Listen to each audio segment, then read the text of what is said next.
इस दिशा में हमारे प्रयास आने वाले दिनों में भी जारी रहेंगे। सभापति जी, भारत का प्रयास है कि तेल हो, गैस हो, फर्टिलाइजर हो, ऐसे हर जरूरी सामान से जुड़े जहाज भारत तक सुरक्षित पहुंचे। लेकिन इस युद्ध से बनी वैश्विक परिस्थितियां अगर लंबे समय तक बनी रहती है तो गंभीर दुष्परिणाम तय है। इसलिए भारत ने अपनी रेजिलियंस बढ़ाने के लिए जो भी प्रयास बीते वर्षों में किए हैं, उनको और गति दे रहा है। सभापति जी, कोई भी संकट हो, वो हमारे हौसलों और हमारे प्रयास दोनों की परीक्षा लेता है। देश ऐसे संकटों का बेहतर तरीके से सामना कर सके, इसके लिए बीते 11 वर्षों में निरंतर निर्णय लिए गए हैं। एनर्जी इंपोर्ट का डाइवर्सिफिकेशन ऐसे ही प्रयासों का हिस्सा है। पहले क्रूड ऑयल, एलएनजी, एलपीजी ऐसी एनर्जी जरूरतों के लिए 27 देशों से इंपोर्ट किया जाता था। वहीं आज भारत 41 देशों से एनर्जी इंपोर्ट करता है। बीते दशक में भारत ने संकट के ऐसे ही समय के लिए कच्चे तेल के भंडारण को भी प्राथमिकता दी है। हमारी तेल कंपनियां संकट के समय के लिए काफी मात्रा में पेट्रोल और डीजल का भंडार रखती हैं। बीते 11 वर्षों में 53 लाख मीट्रिक टन से अधिक का स्ट्रेटेजिक पेट्रोलियम रिजर्व भी डेवलप किया गया है और 65 लाख मीट्रिक टन से अधिक के रिजर्व की व्यवस्था पर देश काम कर रहा है। साथ ही बीते दशक में भारत की रिफाइनिंग कैपेसिटी भी अच्छी खासी बढ़ाई गई है।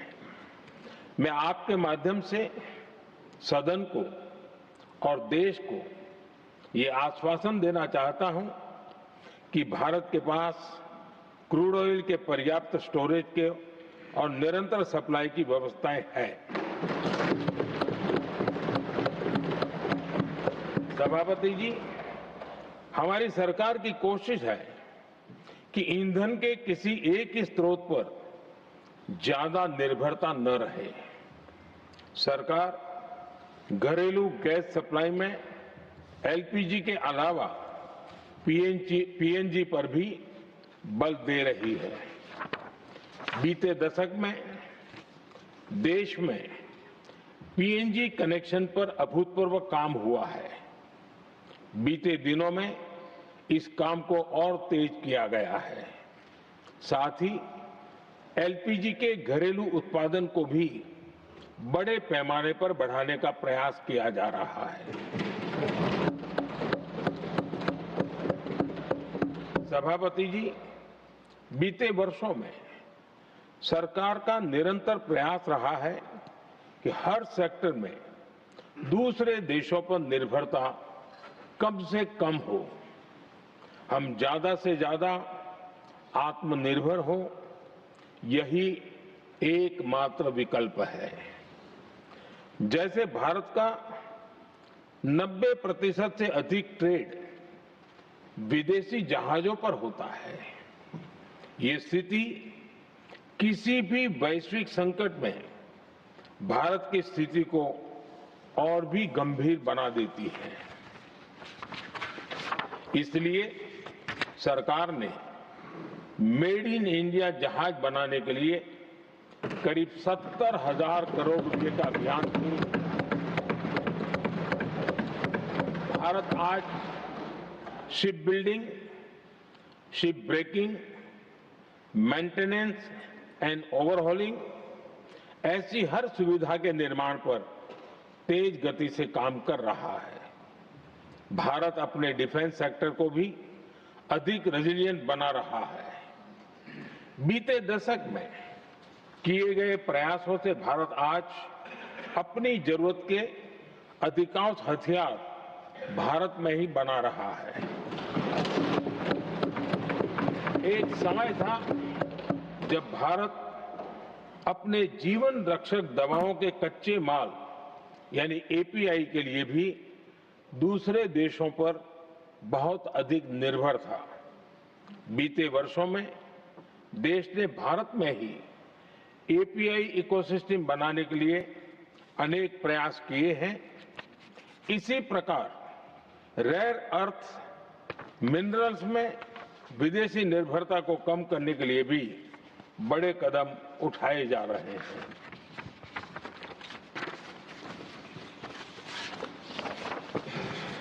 आदरणीय सभापति जी, वर्तमान संकट ने पूरी दुनिया की इकोनॉमी को हिला दिया है। अभी तक पश्चिम एशिया में जो नुकसान हुआ है उससे रिकवर होने में भी दुनिया को बहुत समय लगेगा। भारत पर इसका कम से कम दुष्प्रभाव हो, इसके लिए निरंतर प्रयास किए जा रहे हैं। हमारी इकोनॉमी के फंडामेंटल्स मजबूत हैं और सरकार पल पल बदलते हालात पर नजर रखे हुए है। सरकार इसके शॉर्ट टर्म, मीडियम टर्म और लॉन्ग टर्म ऐसे हर प्रभाव के लिए एक रणनीति के साथ काम कर रही है। भारत सरकार ने एक इंटर मिनिस्ट्रियल ग्रुप भी बनाया है। ये ग्रुप नियमित मिलता है और हमारे इंपोर्ट एक्सपोर्ट में आने वाली हर दिक्कत का आकलन करता है और ये ग्रुप आवश्यक समाधान पर भी निरंतर काम करता रहा है। जैसे कोरोना के समय में अलग अलग सेक्टर्स की चुनौतियों से निपटने के लिए एक्सपर्ट्स और ऑफिसर्स के एम्पावर्ड ग्रुप्स बने थे, वैसे ही कल ही ऐसे 7 नए एम्पावर्ड ग्रुप्स का भी गठन किया गया है। ये group supply chain, petrol diesel, fertiliser, gas, महंगाई ऐसे विषयों पर त्वरित और दूरगामी रणनीति के तहत कार्रवाई करने का काम करेंगे। मुझे पूरा भरोसा है कि साझा प्रयासों से हम परिस्थितियों का बेहतर सामना कर पाएंगे। आदरणीय सभापति जी, सरकार ये भी प्रयास कर रही है कि आने वाले बुआई के सीजन में किसानों को पर्याप्त खाद मिलती रहे। सरकार ने खाद की पर्याप्त सप्लाई के लिए आवश्यक तैयारियां की हैं। सरकार का निरंतर प्रयास है कि किसानों पर किसी भी संकट का बोझ न पड़े। मैं देश के किसानों को फिर आश्वस्त करूंगा कि सरकार हर चुनौती के समाधान के लिए उनके साथ खड़ी है।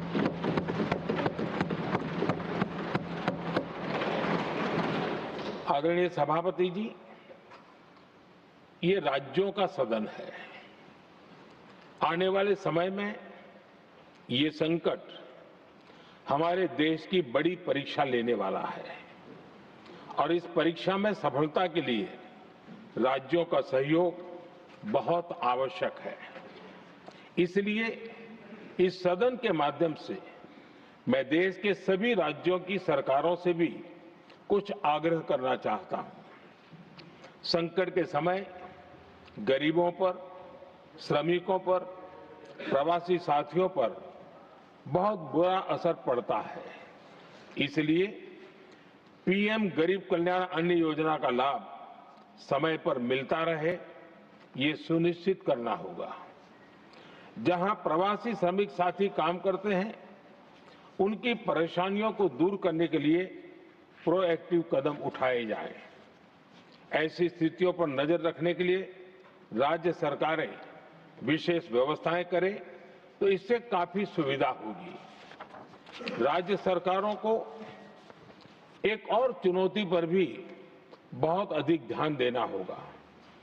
ऐसे समय में कालाबाजारी करने वाले, जमाखोरी करने वाले बहुत एक्टिव हो जाते हैं। जहां से भी ऐसी शिकायतें आती हैं, वहां त्वरित कार्रवाई होनी चाहिए। जरूरी चीजों की सप्लाई निर्बाध चलती रहे, ये सुनिश्चित करना हर राज्य की प्राथमिकता होनी चाहिए।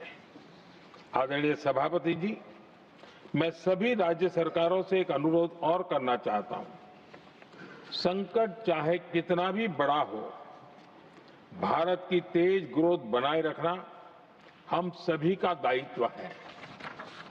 हमें इसके लिए हर जरूरी कदम, हर जरूरी रिफॉर्म्स तेजी से करते रहने होंगे। ये राज्य सरकारों के पास बहुत बड़ा अवसर भी है। ये टीम इंडिया की भी बहुत बड़ी परीक्षा है। कोरोना के महासंकट में केंद्र और राज्यों ने टीम इंडिया बनकर कोविड मैनेजमेंट का एक बेहतरीन मॉडल सामने रखा था। अलग अलग पॉलिटिकल पार्टी की सरकारें होने के बावजूद टेस्टिंग, वैक्सीनेशन से लेकर जरूरी चीजों की आपूर्ति टीम इंडिया के प्रयासों से ही सुनिश्चित हो पाई थी। हमें उसी भावना के साथ आगे भी काम करना है। सभी राज्य सरकारों और केंद्र सरकार के प्रयासों से देश इस गंभीर वैश्विक संकट का प्रभावी रूप से सामना कर पाएगा। आदरणीय सभापति जी, ये संकट अलग प्रकार का है और इसके समाधान भी अलग प्रकार से ही तय किए जा रहे हैं। हमें धीरज के साथ, संयम के साथ, शांत मन से हर चुनौती का मुकाबला करना है।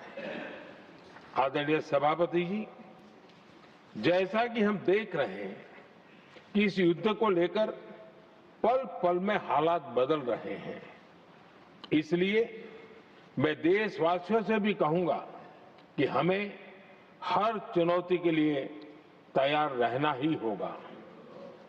इस युद्ध के दुष्प्रभाव लंबे समय तक रहने की प्रबल आशंका है, लेकिन मैं देशवासियों को भरोसा देता हूं, सरकार सतर्क है, तत्पर है और पूरी गंभीरता से रणनीति बना रही है, हर निर्णय ले रही है। देश की जनता का हित हमारे लिए सर्वोपरि है। यही हमारी पहचान है, यही हमारी ताकत है। इसी भावना के साथ मैं अपना वक्तव्य समाप्त करता हूं। बहुत बहुत धन्यवाद।